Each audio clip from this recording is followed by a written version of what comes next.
목요일 저녁 기도의 자리에 나오신 여러분을 진심으로 환영하고 축복합니다. 오늘도 하나님 말씀 듣고 기도하는 시간 갖도록 하겠습니다. 오늘 하나님께서 주시는 은혜의 말씀은 구약성경 느헤미야서 1장 1절에서 5절 말씀이 되겠습니다. 느헤미야 1장 1절에서 5절 말씀을 봉독해 드리겠습니다. 하가랴의 아들 느헤미야의 말이라.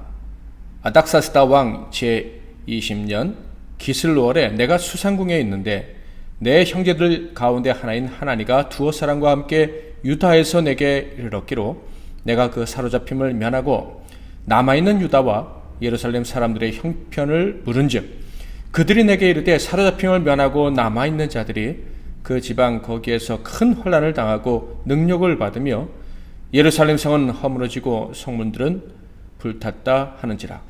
내가 이 말을 듣고 앉아서 울고 수일 동안 슬퍼하며 하늘의 하나님 앞에 금식하며 기도하여 이르되 하늘의 하나님 여호와 크고 두려우신 하나님이여 주를 사랑하고 주의 계명을 지키는 자에게 언약을 지키시며 긍휼을 베푸시는 주여 간구하나이다.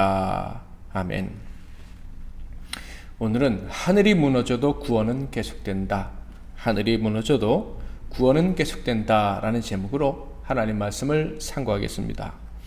우리는 가끔 이런 질문을 하기도 합니다.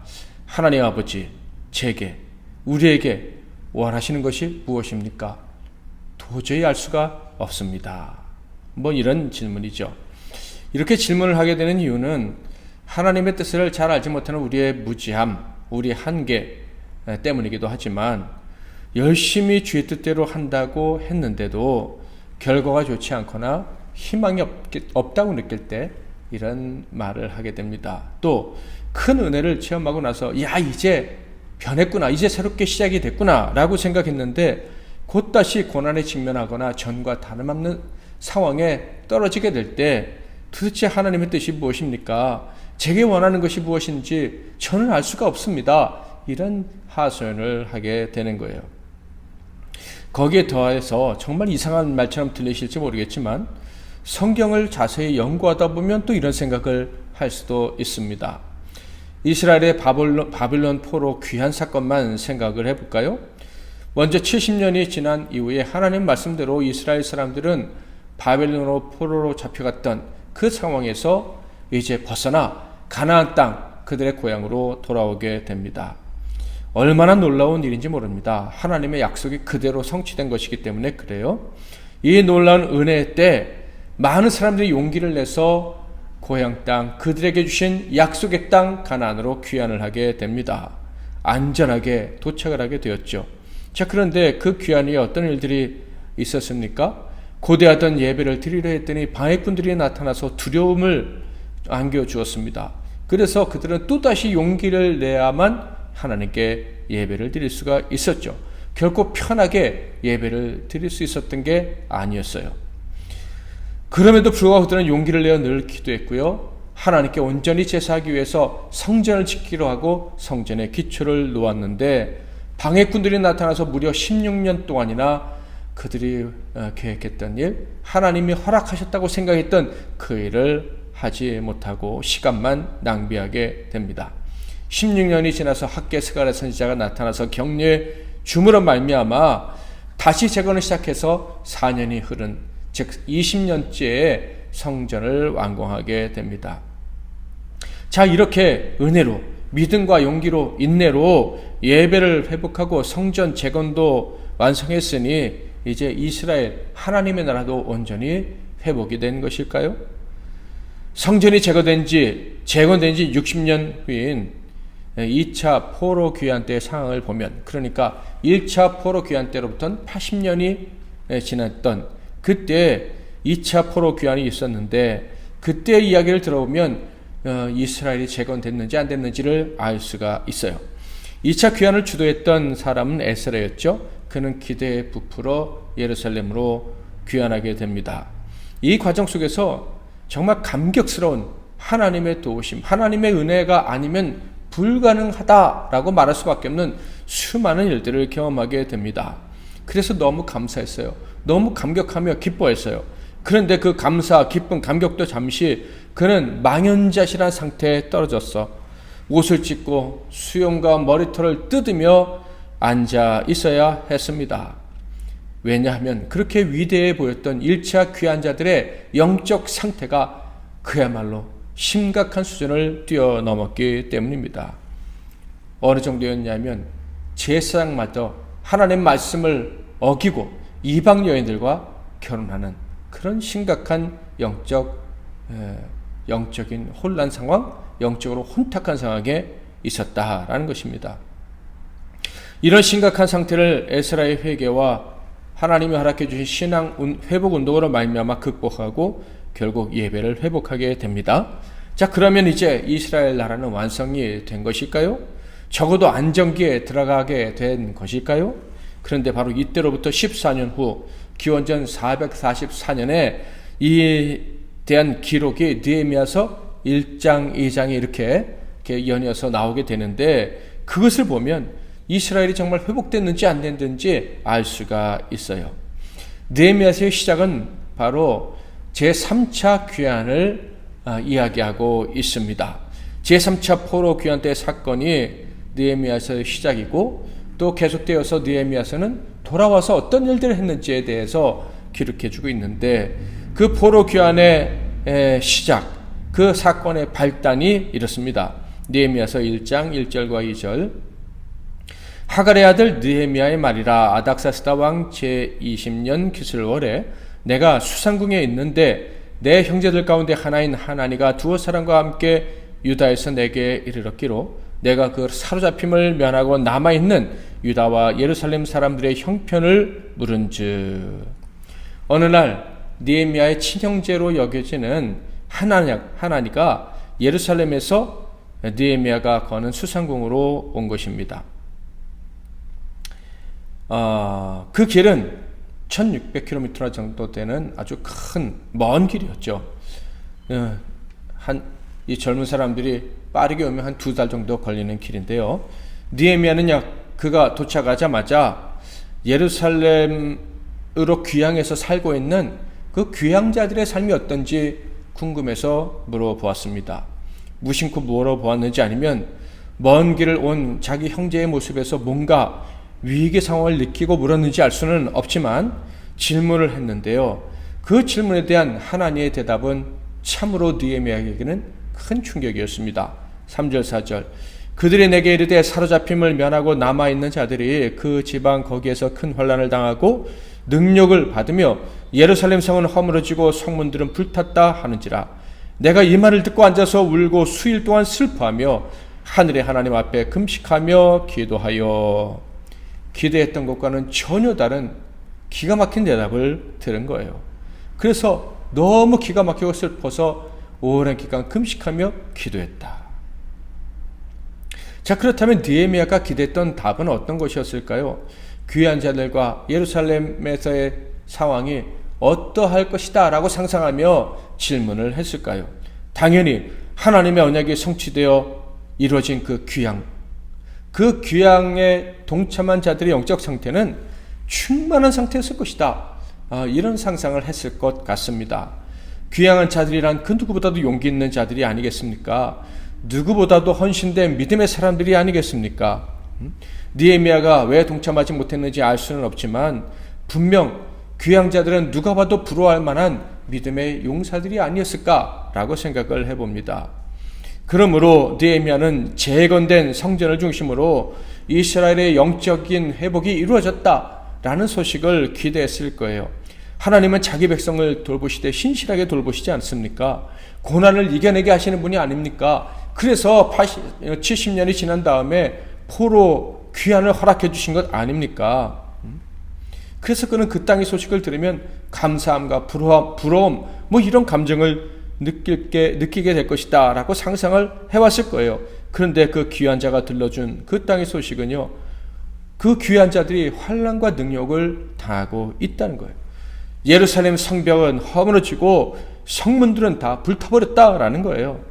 그래서 느헤미야는 14년 전에 예루살렘에 도착한 에스라가 망연자실하게 앉아서 슬피 울며 기도했던 것처럼 그 역시 슬피 울면서 금식하며 기도했던 것입니다. 느헤미야가 이렇게 예루살렘과 귀한 자들에 대한 근심이 컸던 것으로 볼 때 계속 신경 써 왔나보다라는 것을 충분히 느낄 수가 있습니다. 또 그의 형제도 친형제도 귀한 자 속에 있었으니까 새로운 소식에 늘 귀를 기울이고 살았던 것이 분명해 보입니다. 자, 그렇다면 14년 전 2차 귀환 때의 이야기도 당연히 들어서 알고 있었겠죠. 그때 왕의 은혜와 보호로 안전하게 예루살렘에 도착했고 주변의 총독들에게도 도움을 받아서 쉽게 안정을 찾았다라는 이야기도 들었을 거예요. 에스라 8장 35절에서 36절, 사로잡혔던 자의 자손 곧 이방에서 돌아온 자들이 이스라엘의 하나님께 번제를 드렸는데 이스라엘 전체를 위한 수송아지가 12마리요 또 수량이 96마리요 어린 양이 77마리요 또 속죄제의 수염소가 12마리니 모두 여호와께 드린 번제물이라. 무리가 또 왕의 조서를 왕의 총독들과 유브라데강 건너편 총독들에게 넘겨주매 그들이 백성과 하나님의 성전을 도왔느니라. 자, 이렇게 좋은 소식을 전에 들었었는데 14년밖에 지나지 않았는데 그 귀한 자들이 적들로 고통을 당하고 심지어 하나님의 도성의 성벽과 성문이 불에 타버렸다. 그러니 당연히 충격이 클 수밖에 없겠죠. 학자들은요, 이때 무너진 성벽과 성문은 원래 있던 것이 아니라 제1차, 제2차 포로 귀한 자들이 세운 것이다, 이렇게 여기고 있습니다. 그러니까 하나님의 은혜 안에서 용기를 낸 자들이 은혜로 다시 세운 것이죠. 하나님의 보호하심에 대해서 누구보다도 크게 의지했던 자들이 하나님의 도우심으로 성벽과 성문을 만들었다. 그런데 그것이 다 무너지고 말았다라는 거예요. 적들이 얼마나 센지 하나님의 보호하심도 뚫고 그래서 다 부숴버리고 난 다음에는 이 연약한 하나님의 백성들을 능욕했다, 욕보했다 하는 거예요. 자, 여기서 우리는 질문을 하지 않을 수가 없죠. 하나님께서 주신 언약이란 도대체 어떤 것이냐? 라는 질문입니다. 70년 후에 포로 생활을 마치고 약속의 땅 가나안 땅으로 돌아온 회복을 허락해 주셨습니다. 자, 그런데 왜 그 회복이 완성되지 못하고 그 회복인 줄 알았는데 더 비참한 바벨론에 살고 있는 사람들보다 더 힘든 삶을 살아야 했느냐 하는 것입니다. 분명 하나님의 언약은 성취되었고 이스라엘 백성들은 돌아왔습니다. 제2의 출애굽 역사가 이루어졌습니다. 그들은 하나님이 임재하셔서 친히 왕이 되셔서 다스려 주셔서 그들의 성전을 다시 하나님의 성전을 그들의 힘으로 재건할 수가 있었고요. 에스라를 통해서 하나님의 말씀에 순종하였다는 결단을 통한 신앙개혁도 단행을 할 수가 있었습니다. 그런데 과거 이스라엘 영광은 회복되지 않았다는 거예요. 회복됐다고 할지라도 잠깐뿐이었다라는 거예요. 얼마 되지도 않았는데 그 회복의 기쁨은 어디론지 다 사라져버리고 그들은 조롱을 당하고 있고 성벽은 다 파괴돼서 적들의 무방비 상태로 늘 근심하며 살 수밖에 없는 상황에 놓여 있다라는 거예요. 믿음으로 고향 땅, 약속의 땅으로 돌아온 자들은 더 큰 복을 받아야 될 것 같은데 더 큰 고난을 당하고 있습니다. 믿음이 부족해서 그럴까요? 바벨론에 포로로 잡혀온 채 머문 사람들보다 이들은 더 믿음이 좋은 사람인 것 같은데 왜 바벨론에 사는 사람들보다 더 힘든 삶을 살아야 할까요? 그러므로 우리는 예배를 위해서 하나님의 나라의 회복을 위해서 용기를 내는 것이 그냥 세상에 섞여 사는 것보다 더 험한 일이 아닌가라는 의심을 할 수가 있는 거예요. 그런 의심이 드는 사람들은 이렇게 말하겠죠. 정말 모르겠습니다. 하나님 뜻이 어디 있는지 모르겠습니다. 하나님 뜻대로 언약을 의지하고 사는 것이 진짜 복인지 그게 정말 제대로 인생을 살아가는 것인지 모르겠습니다. 이런 말을 할 수 있을 것 같다라는 거예요. 자, 그런데 바로 이때 느헤미야는 어떤 선택을 했을까요? 보통 사람 같으면 하나님의 언약은 이루어진 게 맞습니다. 네, 70년 만에 돌아가게 해주셨어요. 그런데 우리가 실제 삶을 살아가는 데는 실질적인 도움이 안 되는 것 같습니다. 예수 믿고 구원받은 거 감사합니다. 내가 천국 소망 가지게 된 게 얼마나 기쁜지 저 정말 기쁘고요. 옛날에 정말 눈물 흘리며 기뻐했어요. 그런데 예수 믿는 게, 예수 믿으며 사는 게 지금 내 삶에 도움이 되는지 잘 모르겠습니다. 세상 유혹 참기만 힘들고 그것 때문에 왕따 되고 사업에 또 친구 관계도 손해보는데 정말 이렇게 사는 것이 옳은지 잘 모르겠습니다. 보통 사람은 충분히 그렇게 생각을 할 수가 있을 것이고 느헤미야도 그렇게 생각할 수 있는 상황이었다 하는 거예요. 자, 그런데 놀라운 것은요, 느헤미야는요 이런 현실을 목격하면서도 하나님 말씀을 의지해서 살아가는 삶이 가장 가치 있다는 것에 대해서 조금의 의심도 하지 않았다. 하나님의 말씀대로 살았는데 복락이 이루어지지 않은 것 때문에 하나님의 언약을 의심하는, 하나님을 신뢰하며 살아가는 삶이 가장 가치 있다는 것을 의심하는 그런 일을 절대 하지 않았다. 대신 그는 의심하는 대신에 다른 걸 선택했는데 에스라가 했던 것과 같은 회개였습니다. 느헤미야서 1장 5절에서 7절. 이르되 하늘의 하나님 여호와 크고 두려우신 하나님이여, 주를 사랑하고 주의 계명을 지키는 자에게 언약을 지키시며 긍휼을 베푸시는 주여 간구하나이다. 이제 종이 주의 종들인 이스라엘 자손을 위하여 주야로 기도하오며 우리 이스라엘 자손이 주께 범죄한 죄들을 자복하오니 주는 귀를 기울이시며 눈을 여시사 종의 기도를 들으시옵소서. 나와 내 아버지의 집이 범죄하여 주를 향하여 크게 악을 행하여 주께서 주의 종 모세에게 명령하신 계명과 율례와 규례를 지키지 아니하였나이다. 자, 그런데 사실 지금 느헤미야가 뭐 회개할 그런 죄를 지었습니까? 근심할 필요도 없고 회개할 필요도 없는 그런 삶을 지금 잘 살고 있지 않았습니까? 가나안 땅은 아무 관계도 없는, 가나안 등을 신경 쓰지 않아도 문제없이 살 수 있는 그런 상황에 그가 있지 않았습니까? 그런데도 그는 지금 회개하고 있어요. 11절. 주여 구하오니 주의 귀를 기울이사 종의 기도와 주의 이름을 경외하기를 기뻐하는 종들의 기도를 들으시고 오늘 종이 형통하여 이 사람 앞에서 은혜를 입게 하옵소서 하였나니 그때 내가 왕의 술관원이 되었느니라. 그는 왕의 술 맡은 관원이었습니다. 왕의 최측근, 왕이 누구보다도 신뢰하는 사람이었다라는 뜻이에요. 아마 에스더와 모르드게 그 사건 때문에 이스라엘 민족에 대한 이 왕실의 신뢰가 컸던 것 같습니다. 에스더와 모르드게 사건은요, 제1차 포로귀환과 2차 포로귀환 사이에 있었던 사건이거든요. 그러므로 느헤미야 역시 모르드게 때부터 시작된 이 왕에 대한 신뢰, 이스라엘 사람들에 대한 왕의 신뢰 때문에 이런 높은 관직을 얻을 수가 있었던 것 같습니다.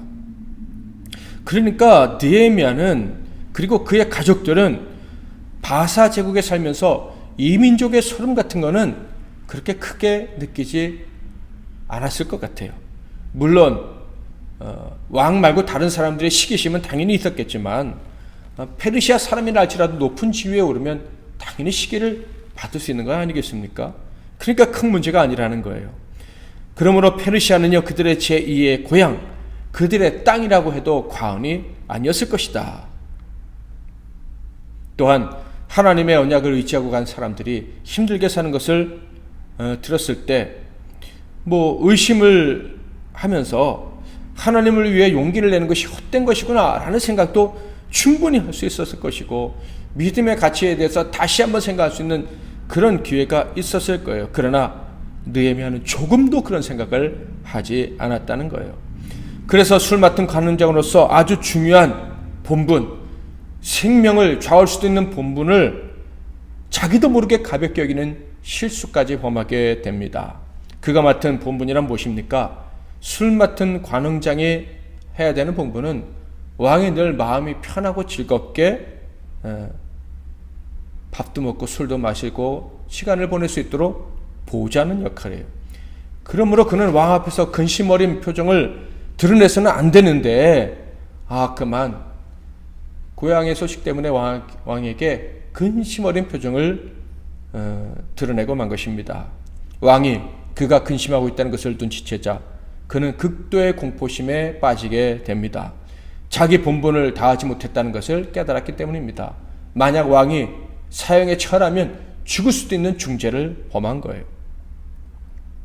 그러니까 그가 얼마나 예루살렘의 그 소식에 대해서 사로잡혀 있었었는지, 하나님의 도성에 대해서, 그 소식에 대해서 전혀 무심한 채 살 수 있는 사람이 아니었다는 것을 알 수가 있습니다. 그는 실망스러운 소식에 마음이 흔들린 정도가 아니라 강한 책임감, 심지어 내가 가지 못해서 그런 거 아닌가 하는 죄책감까지 느꼈던 것입니다. 생각할수록 놀라운 일이죠. 그냥 그렇게 편하게 살면 되는데. 자, 그런데 느헤미야에겐 또 다른 놀라운 일이 벌어집니다. 그가 왕 앞에 근심을 보였지만 왕은 그를 책망하지 않았다는 거예요. 하나님의 은혜가 임한 것이죠. 책망은커녕 그 근심의 이유가 예루살렘 때문이다라고 느헤미야가 이야기를 하자, 원하는 것이 무엇이냐라고 왕이 질문을 해 주었어요. 그러자 느헤미야는 놀라운 대답을 했는데, 술 맡은 관원의 직을 내려놓고 귀향을 할 수 있도록 허락해 달라는 거. 그래서 무너진 예루살렘 성을 재건할 수 있게 해달라는 것이었어요. 느헤미야 2장 3절에서 5절. 왕께 대답하되 왕은 만세수를 하옵소서. 내 조상들의 묘실이 있는 성읍이 이제까지 황폐하고 성문이 불타사오니 내가 어찌 얼굴에 수심이 없사오리까 하니, 왕이 내게 이르시되 그러면 내가 무엇을 원하느냐 하시기로, 내가 곧 하늘의 하나님께 묵도하고 왕에게 아뢰되 왕이 만일 좋게 여기시고 종이 왕의 목전에서 은혜를 얻어 싸우면 나를 유다 땅 나의 조상들의 묘실이 있는 성읍에 보내어 그 성을 건축하게 하옵소서 하였는데, 느헤미야는 자기가 근심을 하는 이유도 말하고 심지어 청원까지 했습니다. 무모해 보일 정도로 용기를 내었다는 것을 알 수가 있죠. 자, 그런데 놀랍게도 왕 아닥사스다는요, 느헤미야가 잠시 자신을 떠나야 한다는 사실에 아쉬워하면서도 기꺼이 귀환을 허락해 줍니다. 그래서 3차 포로 귀환이 이루어지게 된 것이죠. 이렇게 허락을 받자 느헤미야는요, 성벽 재건이 방해받지 않기 위해서 구체적인 요구사항을 왕에게 아뢰입니다. 그리고 그 요구한 것들이 다 받아들여지게 됩니다.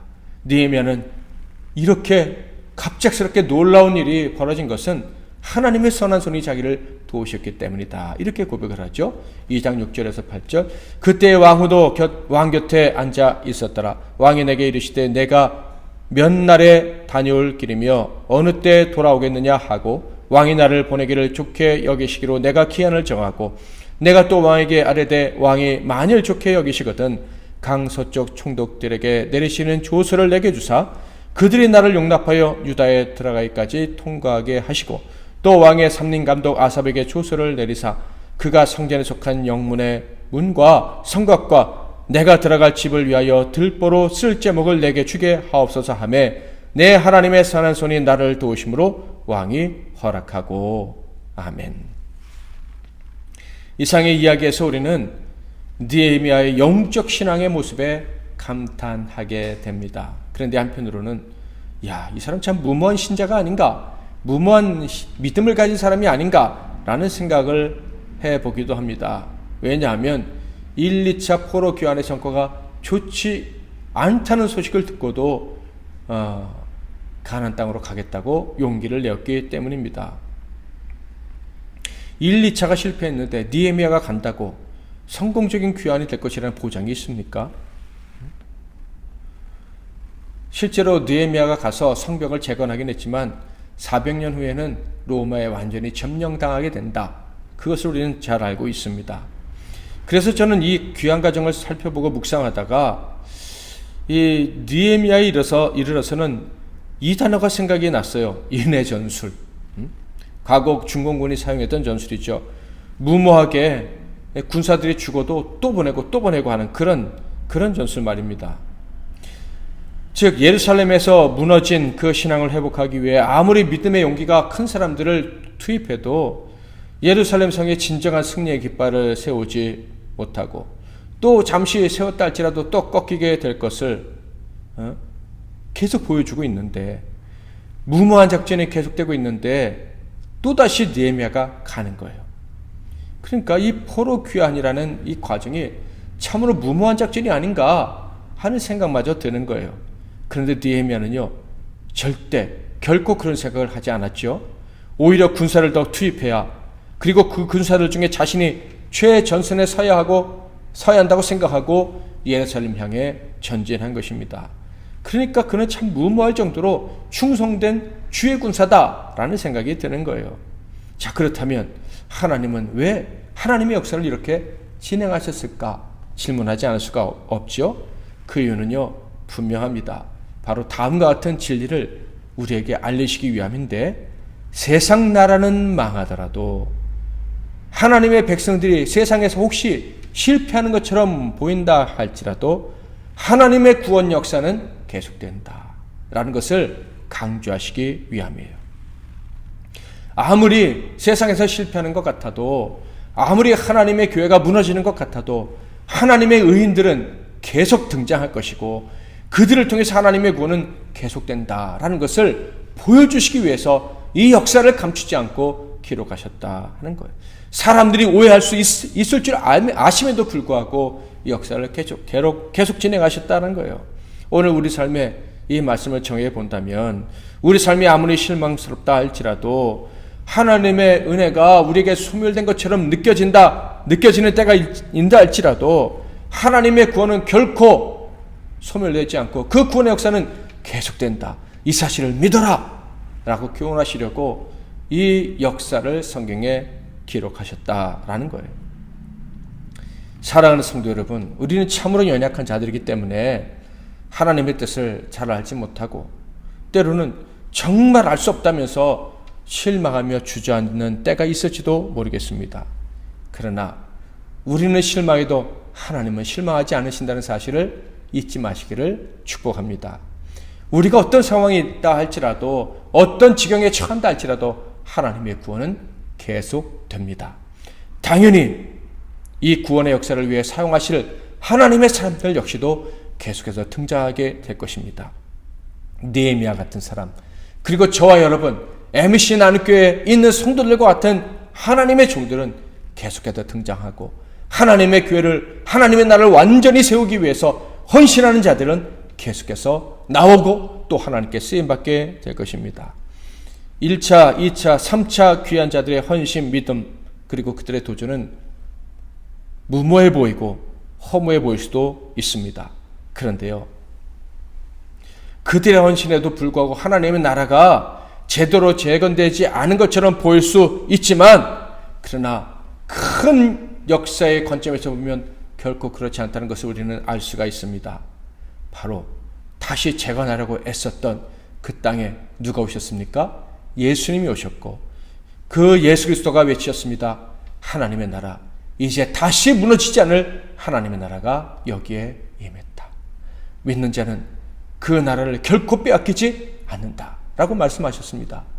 그래서 그 땅, 그 갈보리 언덕에서 완전한 구원의 역사가 이루어졌고, 그리고 지금 여기 그 십자가의 예수 그리스도의 구원의 역사를 믿는 저와 여러분의 삶 속에 하나님 나라가 온전히 임하게 된 것입니다. 그러므로 사랑하는 성도 여러분, 오늘 말씀을 통해서 우리는 분명한 교훈을 얻어야 됩니다. 우리의 삶에 아무리 실망스럽다 할지라도 절대 낙심할 일은 없다라는 거예요. 낙심할 필요가 없습니다. 하나님의 구원은 계속되기 때문입니다. 그리고 하나님의 나라는 반드시, 그리고 완전히 우리를 맞이하고 그 나라에서 우리로 하여금 영원히 살도록 허락해 줄 것이기 때문입니다.